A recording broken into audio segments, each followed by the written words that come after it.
Hey all, my name is Bryant Lowry, producer, composer, and today we're going to do another showcase of the Compressor Code by Cr8ive Audio. Now, this is a really nice one-stop shop compressor. It's got OTT on it. It's got some transient designing.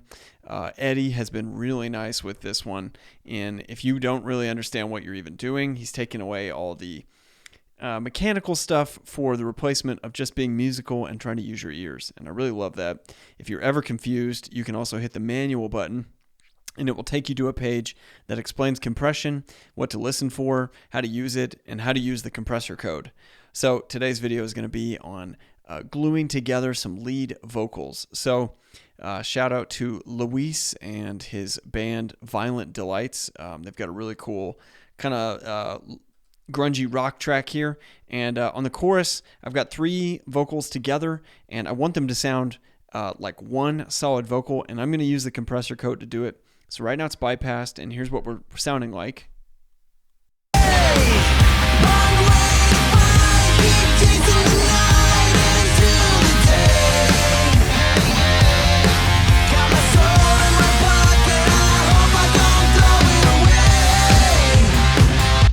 Now, you can hear it, but the 3 vocals are a little disjointed, and sometimes I like to use compression to group my leads together into a bus and make it sound like one cohesive unit.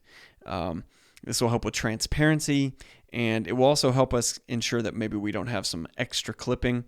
Some of the vocals have they're recorded great, but do have a little bit of clipping in it, so I've had to be mindful of that when I'm mixing. And so let's get into it here. First thing I did is I set the input gain, and I did want this to be loud enough to be transparent. So these are based on what you will hear at the end, just so you can make sure it's clear. But it's always a good check to make sure that what you're doing with your compression actually works. So you may move this knob up and down just to make sure you're actually doing something productive. Now, on a bus compression for vocals, I typically, when I'm doing a single vocal, I'll push that ratio pretty high on the front compressor just to catch any peaks. And then a second compressor, if I use it, will be a little bit lower just to moderate the total volume. I usually will do a fast attack and fast release on the first compressor in a single vocal, which would be like that right there. And then the second compressor would be slower. Now, when I'm doing a bus compressor, just to group tracks together, I do want some of the peaks caught, but I do want it to be holding on long enough that it's actually gluing things together. So that's why I picked a moderately fast attack, and I picked a moderately fast release, where I do want each phrase to be glued together, but I want it to come off quick. And that way we're not dealing with too much reverb and tail delay and extra weird things. OTT I tried to use, and it was just a little bit too bright. And you can see I have it at like 1%, but I liked the 1% just because it added a little bit of sparkle. And then I didn't deal with smack or energy. We could deal with smack here if we listen to it and see if it does anything. We could just play with it. What you'll see is that I'm compressing all 3 of these vocals by about 2 dB because I want them all to be coming together to make one good, strong vocal in the middle. So here's what they sound like without it, and then we'll put it on. One way to fight, keep chasing the night into the day. And then with it on. One way to fight, keep chasing the night into the day.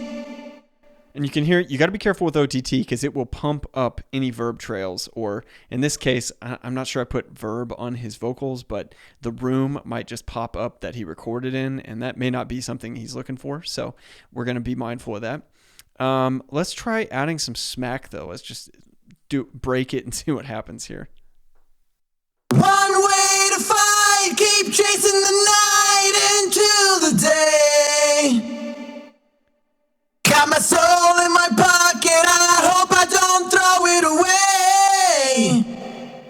away. You can hear essentially what it's doing is kind of saturating the peaks of each phrase, which might be a nice thing if you're really trying to get like maybe a nice rap track, or really trying to get an aggressive vocal that's kind of in your face. So energy, I also messed with, and it kind of did the same thing where it pushed the clipping up. And I don't necessarily want clipping anymore. I want this to be glued and in the mix really well. So with all that said, let's check out a before and after of what I did and how this compressor code is acting on my vocal bus. One way to fight, keep. Guess I should turn on the track, huh? So it's bypassed now, and we'll turn it on again.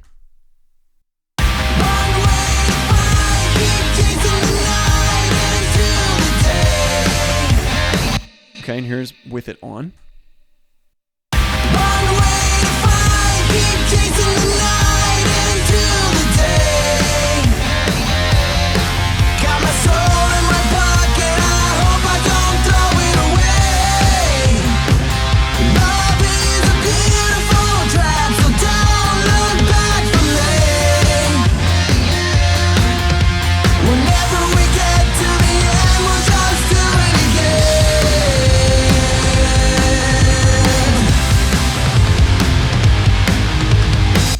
And so what you heard is a really nice glued 3 set of vocals. I think the Compressor Code did a really nice job of turning it into what sounds like one really tight single vocal that you can understand really well.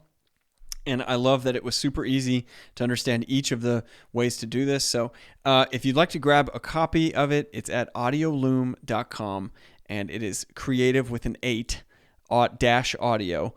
And then he's got some stuff on there like the Compressor Code. So I hope you give it a check out, and hopefully this little showcase on vocals was helpful to you.